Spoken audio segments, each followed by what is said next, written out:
अब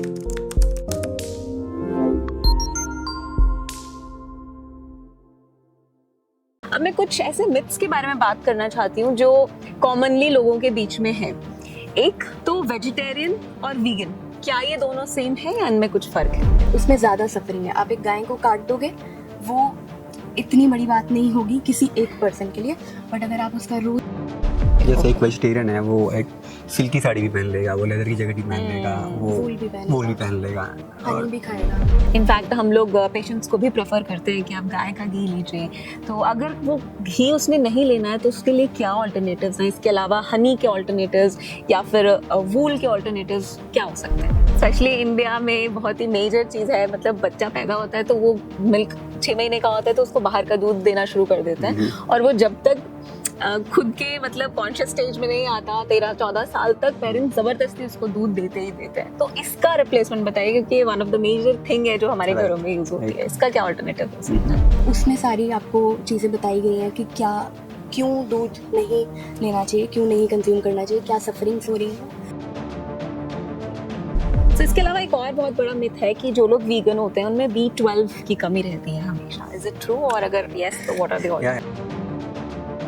तो ये भी एक मिथ है कि जो नॉन वेजिटेरियंस है उनका B12 हमेशा अच्छा होगा, ऐसा ज़रूरी नहीं है। एक मिथ और है कि जो लोग वीगन लेते हैं वो बहुत जल्दी थक जाते हैं, उनके एनर्जी लेवल्स काफी कम होते हैं। ये बड़े अच्छे टाइम पे क्वेश्चन पूछा आपने। तो अगर आप अच्छी डाइट ले रहे हो, ट्रेनिंग अच्छी कर रहे हो, अपना ध्यान रख रहे हो, आप स्लीप आपका 7 to 8 आवर्स है, जी। आपके सारे जो माइक्रो और मैक्रो न्यूट्रिएंट्स है वो बिल्कुल अच्छे इसमें चल रहे हैं। एक बार फिर से प्लैनेट आयुर्वेदा में आप सभी का स्वागत है। तो पिछले वीडियो में हमने हमारे मेहमानों से जो हमारे साथ उपस्थित थे, यानी कि नीरज जी और सोनाली जी, इनसे बात की थी इनकी जर्नी के बारे में, कैसे ये वीगनिज्म तक आए और क्या क्या बेनिफिट्स इन्होंने अपने आप में महसूस किए। आज कुछ और सवालों के बारे में इनसे जानेंगे, जो मिसकंसेप्ट्स हैं हमें वीगन को लेकर, वीगनिज्म को लेकर, उनको क्लियर करेंगे और इसके बारे में और विस्तार से बातचीत करेंगे। तो एक बार फिर से आप दोनों का स्वागत है। जैसे पिछले वीडियो में आपने अपनी स्टोरी शेयर की, किस तरह से आप कन्वर्ट हुए। अब मैं कुछ ऐसे मिथ्स के बारे में बात करना चाहती हूँ जो कॉमनली लोगों के बीच में है। एक तो वेजिटेरियन और वीगन, क्या ये दोनों सेम है या इनमें कुछ फर्क है? यहाँ से शुरुआत काफ़ी बड़ा डिफरेंस है। ओके। वेजिटेरियन डाइट में हम लोग मीट प्रोडक्ट्स, चिकन, ये सब छोड़ते हैं, और वीगन डाइट में अगर हम सिर्फ डाइट की बात करें, नॉट लाइफस्टाइल, वीगन डाइट में हम लोग मिल्क प्रोडक्ट्स भी छोड़ देते हैं, जैसे चीज़, मक्खन, दूध, मलाई, पनीर, सब कुछ, क्योंकि वी रियलाइज़ कि उसमें भी सफरिंग है, उसमें ज़्यादा सफरिंग है। आप एक गाय को काट दोगे, वो इतनी बड़ी बात नहीं होगी किसी एक पर्सन के लिए, बट अगर आप उसका रोज़ रेप करोगे वो बहुत बड़ी बात है। सो हम वीगनिज्म इसलिए हमने चूज़ किया क्योंकि हम वो सफरिंग नहीं देना चाहते। So there is a huge difference. Very big difference. And आपने बोला कि लाइफस्टाइल की बात ना करें। सो लाइफस्टाइल में इसमें क्या एडिशंस आप करना चाहेंगे, like difference in vegan and vegetarian? Lifestyle में अगर हम बताएं तो वीगन डाइट प्लस लाइफस्टाइल, जिसमें कि हम कपड़े, कॉस्मेटिक्स, वो सब चीज़ें भी। जैसे एक वेजिटेरियन है, वो एक सिल्की साड़ी भी पहन लेगा, वो लेदर की जैकेट भी पहन लेगा, वो वूल भी पहन लेगा, हनी भी खाएगा।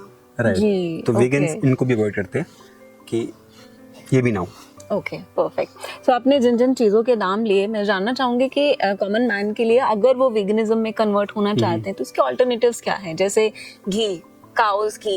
इनफैक्ट हम लोग पेशेंट्स को भी प्रेफर करते हैं कि आप गाय का घी लीजिए। तो अगर वो घी उसने नहीं लेना है तो उसके लिए क्या ऑल्टरनेटिव्स हैं? इसके अलावा हनी के ऑल्टरनेटिव्स या फिर वूल के ऑल्टरनेटिव्स क्या हो सकते हैं? क्या यूज़ करते हैं आप इनकी जगह? घी की जगह हम लोग यूज़ करते हैं, दाल में हम ऊपर से ऑलिव ऑयल डाल के एंजॉय करते हैं। हम लोग वर्जिन कोकोनट ऑयल यूज़ करते हैं। हम लोगों ने वो अडेप्ट कर लिया, हमें आदत पड़ गई है, तो हमें वो घी से भी ज़्यादा अच्छा लगता है। टेस्ट वाइज कह लो, और मुझे लगता है हेल्थ बेनिफिट्स भी घी से ज़्यादा हैं इन सब चीज़ों। हमें ये समझना पड़ेगा कि हम घी खाते क्यों हैं। आप घी खाते हो गुड फैट के लिए जी। तो अगर गुड फैट आपको ऑलिव ऑयल से मिल रही है तो अच्छा ही है, आपको वर्जिन कोकोनट ऑयल से मिल रही है, ठीक है, राइट। तो सिर्फ क्या खाते हैं, इससे ज्यादा हमें समझना हम क्यों खाते हैं, फिर आपको ऑल्टरनेटिव आपको समझ में आएंगे। राइट। और आपने वूल की बात करी थी, राइट। वूल की जगह हम लोग कुछ कॉटन प्रोडक्ट्स ले सकते हैं, कॉटन के कपड़े हम पहन सकते हैं, और सिल्क की जगह भी हम लोग सिल्क अवॉइड करके कॉटन यूज़ कर सकते हैं, खादी यूज़ कर सकते हैं। जी। आजकल basically- राइट बैम्बू सिल्क भी आता है आजकल, आप वो Okay. ले सकते हो। लेदर की जगह आप वीगन लेदर ले सकते हो, राइट। Okay. वो वीगन लेदर आपके टमाटर से बनते हैं, ऑरेंजेस के छिलकों से बनते हैं, पाइनएप्पल से बनते हैं, तो उनको यूज कर कॉफी सकते हो। वेस्ट से भी बनती हैं चीज़ें। राइट। और आपने हनी का बोला था, पहले क्वेश्चन होना चाहिए कि हम हनी क्यों लेते हैं।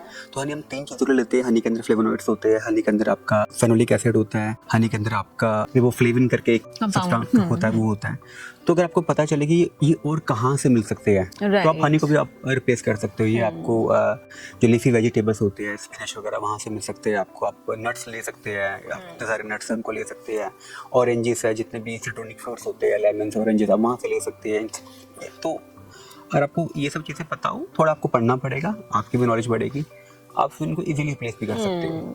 और जनरली आप मतलब कितना ही हनी खाते हो, 1 चम्मच 2 चम्मच, तो ऐसे नहीं कि बहुत बड़ा कोई चीज़ आएगा आपकी लाइफ में। Very true. तो आपने बड़े चेंज की बात की, तो मिल्क एक बहुत स्पेशली इंडिया में बहुत ही मेजर चीज़ है। मतलब बच्चा पैदा होता है तो वो मिल्क 6 महीने का होता है तो उसको बाहर का दूध देना शुरू कर देता है, और वो जब तक खुद के मतलब कॉन्शियस स्टेज में नहीं आता, 13-14 साल तक पेरेंट्स जबरदस्ती उसको दूध देते ही देते हैं। तो इसका रिप्लेसमेंट बताइए, क्योंकि ये one of the major thing है जो हमारे घरों में यूज होती है। इसका क्या अल्टरनेटिव हो सकता है? दूध का रिप्लेसमेंट हम जो लेते हैं वो है soya milk, almond milk, oat milk. वो हम घर पे भी बनाते हैं, वो हम पैकेट भी लेकर आते हैं।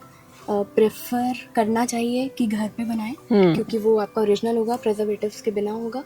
और आधा किलो बादाम से आपका अराउंड 2 लीटर मिल्क बन जाता है। सो काजू का भी मिल्क मिलता है और उसकी बहुत अच्छी चाय बनती है। We keep on experimenting.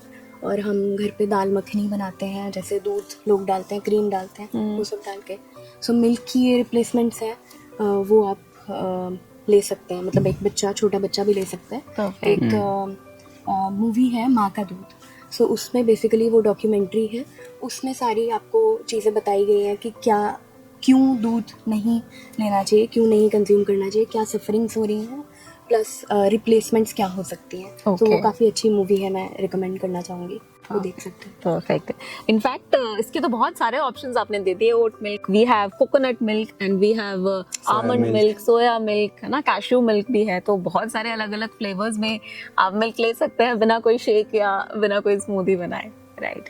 सो इसके अलावा एक और बहुत बड़ा मिथ है कि जो लोग वीगन होते हैं उनमें B12 की कमी रहती है हमेशा। Is it true? और अगर यस तो what are the alternatives? It's true, ये मिथ नहीं है। Okay, right. तो पहले हमें समझना पड़ेगा कि B12 आता कहाँ से है। तो B12 एक पर्टिकुलर टाइप का बैक्टीरिया होता है, वो बनाता है। ओके। तो ऐसा नहीं कि B12 मीट से आता है। उसके मीट के अंदर जब गाय वगैरह जब घास खाती है तो बैक्टीरिया उनके पेट में जाता है। ओके। तो फिर वो अपना B12 बनाती है। हम सीधा इंसान उनसे B12 ले लेते हैं वो खा के, या गाय या। लेकिन जो लोग मुर्गे खाते हैं उनमें चांसेस कम होंगे कि उनमें B12 होगा, उनमें भी कमी होगी। राइट, क्योंकि मुर्गे अपनी पूरी लाइफ टाइम पिंजरे में रहते हैं, तो उनको बाहर का खाना नहीं मिलता, तो काफी कम चांस है कि उनके पास बैक्टीरिया आएगा। तो ये भी एक मिथ है कि जो नॉन वेजिटेरियंस है उनका B12 हमेशा अच्छा होगा, ऐसा जरूरी नहीं है। तो B12 के लिए आप सिंपली आप सप्लीमेंट्स ले सकते हैं। हम लोग सप्लीमेंट्स लेते हैं, वो बैक्टीरिया की ऑब्वियसली उससे वो फर्मेंटेड वो कैप्सूल्स आती है, वो आप लीजिए। और आपका जो बॉडी है उसका एक आर प्रोटीन होता है, आपके पेट में बनता है, वो उसको सिंथेसाइज करती है और अपना वो B12 बनाएगी। तो इसका सप्लीमेंट्स एक अच्छा एक अल्टरनेटिव है। ओके। एक मिथ और है कि जो लोग वीगन लेते हैं वो बहुत जल्दी थक जाते हैं, उनके एनर्जी लेवल्स काफी कम होते हैं। ये बड़े अच्छे टाइम पे क्वेश्चन पूछा आपने। कल ही आपने मैराथन में पार्ट लिया था। I ran 5 kilometres in 26 minutes. Oh wow. तो ये बिल्कुल गलत है। गलत मिथ है, बुरा। ओके, ऐसा कुछ नहीं है। और ज़्यादा एक्टिव फील करती हूँ पहले के एनर्जी लेवल्स के कंपैरिजन। राइट। और परसों मेरा योद्धा कंपटीशन था, मैंने उसमें पार्ट लिया था, जो कि बहुत इंटेंसिव होता है। उसके करने के बाद कल मेरा मैराथन था बिना गैप के। तो ये बिल्कुल मिथ है। ओके, सो मुझे लग रहा है एनर्जी ज्यादा और बढ़ गई है। It depends on the training. अगर आपकी ट्रेनिंग अच्छी है तो आप चाहे आप वेगन हो चाहे नॉन वेगन हो, आपकी एनर्जी हमेशा बढ़ी रहेगी। Right, it depends on your training and practice. Absolutely. Vegan diet में भी बहुत सारी चीज़ें हैं जिसमें कि आप अपना हेल्थ जो है वो लोग ख़राब कर लेते हैं। फॉर एग्जांपल अगर आप चिप्स होते हैं वो भी वीगन होते हैं. अच्छा. If you consume chips, pack समोसे है, अब समोसे, आपकी कचौड़ी, कचौरी आप बहुत वही सारी खाई जा चीजें रहे हो जो तो वीगन है. घर पे आप पकौड़े बनाते हो, पूड़ियाँ बनाते हो. सो अगर आपकी हेल्थ चॉइसेस, आपकी चॉइसेस, फूड चॉइसेस ही अच्छी नहीं है, Very तो true. वीगन डाइट भी कुछ नहीं करती. Very important point you have discussed. मतलब सिर्फ वीगन होना जरूरी नहीं है, healthy vegan lifestyle and diet को फॉलो Right, करना जरूरी right, है. कोई डिसएडवांटेज है वीगन होने का? अभी तो ऐसा कुछ हुआ नहीं, डिसएडवांटेज नहीं है. और मुझे लगता है अगर होता भी तो मैं तब भी वेगन बनना पसंद करता. अगर किसी मासूम को मारने से अच्छा है कि मैं थोड़ा सा नुकसान झेल लूँ, बट कोई डिसएडवांटेज नहीं है इसका. ओके, सो आप लगभग 2-2.5 साल से इसको फॉलो कर रहे हैं. सो अभी तक आपने कोई अपने आप में कुछ भी नेगेटिव नहीं ऑब्जर्व किया. Everything is going in positive direction. Yes, हमारे सारे जो हेल्थ रिपोर्ट्स होती है अच्छी आती है. ओमेगा 3, B12, हम ओमेगा 3 के लिए फ्लैक्सीड ऑयल यूज करते हैं. तो ओमेगा 3 भी एक बड़ा प्रॉब्लम रहता है वीगन्स के साथ. तो फ्लैक्सीड जी, अच्छा जो हुआ है. कहते हैं फिश के फिश से अंदर आता होता है. जी exactly, जी जी. राइट. तो मुझे लगता है अगर आप कोई भी हो वेगन या कोई भी हो, तो आपको अपने omega 3, B12, calcium, vitamin D का ध्यान रखना चाहिए. जी. और इनके सप्लीमेंट्स अगर आपको लेने पड़ रहे हैं तो भी लेने चाहिए. तो वेगन में अगर आप वेगन डाइट फॉलो कर रहे हो और इन चीज़ों का ध्यान रख रहे हो तो मुझे लगता नहीं कोई नुकसान आपको मिलेगा. ओके. एंड जो पेशेंट्स हैं, मतलब जिनको कोई प्रॉब्लम है, जिनकी मेडिसिन चल रही है, क्योंकि एलोपैथिक मेडिसिन में क्या है वी डोंट नो. सो आपको लगता है कि उनमें भी कुछ ऐसे चीजें हो सकती हैं जो एनिमल से आती हैं? मतलब जैसे जो एलोपैथिक मेडिसिन होती है, टैबलेट्स या सिरप्स या कैप्सूल्स, इनफैक्ट जो बोलते हैं कि जो कैप्सूल की शेल्स हैं वो भी कभी एनिमल प्रोटीन से या एनिमल के जो फैट होते हैं उनसे एक्सट्रैक्ट की जाती हैं, ली जाती हैं. तो do you have any idea कि जो एलोपैथिक मेडिसिन हैं उनमें कुछ एनिमल के कंटेंट या कुछ चीजें हो सकती हैं? ओके, जनरली जो दवाई वगैरह होती है उसमें कई में लिखा होता है कि वेजिटेरियन है, नॉन वेजिटेरियन है, ये तो लिखा होता है, पर ये नहीं लिखा होता कि वेगन है. पर मुझे लगता है कि अगर वो दवाइयाँ हैं और आप बहुत बुरी कंडीशन में हो तो आपको ले लेनी चाहिए. तो इस टाइम आपको नहीं सोचना चाहिए, क्योंकि वो तो अननेसेसरी सफरिंग नहीं है. अगर आप नहीं लोगे तो आपकी तबीयत और खराब हो जाएगी और शायद आप मर भी सकते हैं. राइट. तो अगर आपकी जान के ऊपर बात है तो आप उसको कंज्यूम करो, फिर आप मत सोचो इतना. आपका जीना जरूरी है. जी. और दूसरा ऑप्शन आई थिंक आयुर्वेदा भी है, जो 100% प्योर हर्ब्स से ही बनती है. प्लांट शेल्स उसमें यूज होते हैं कैप्सूल्स के लिए, और आपको पता है कि आप ये नेचुरल सोर्सेज से ही एक्सट्रैक्टेड है, तो you are sure about it. बिल्कुल. अगर आप शुरू से ही हेल्दी डाइट ले रहे हो, हेल्दी वेगन डाइट फॉलो कर रहे हो, एक्सरसाइज कर रहे हो, तो आप बीमार वैसे भी कम पड़ते हो. हम शायद साल में एक आधा बार हम बीमार पड़ते होंगे, वो भी शायद नहीं होता जनरली. तो अगर आप अच्छी डाइट ले रहे हो, ट्रेनिंग अच्छी कर रहे हो, अपना ध्यान रख रहे हो, आप स्लीप आपका 7 to 8 आवर्स है, आपके सारे जो माइक्रो और मैक्रो न्यूट्रिएंट्स है वो बिल्कुल अच्छे उसमें चल रहे हैं, तो मुझे लगता नहीं बीमार होंगे. राइट. तो ये थी कुछ जानकारी वीगन और वेगनिज्म के बारे में, but this is not the end.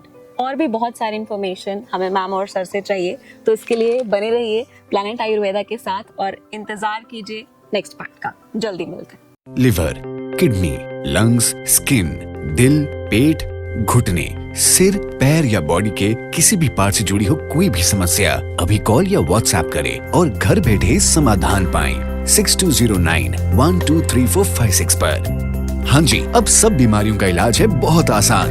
आपकी सेहत से जुड़ी हर समस्या का समाधान मिल रहा है घर बैठे. अब आप दुनिया के किसी भी कोने से टॉप प्लैनेट आयुर्वेदा एक्सपर्ट से ऑनलाइन बात करें, परामर्श लें और दवा की भी करवाएं होम डिलीवरी. हेल्थ प्रॉब्लम्स कोई भी हो, सोल्यूशन सिर्फ एक, www.planetayurveda.com. पूरे प्लैनेट की सेहत का नंबर 1 साथी.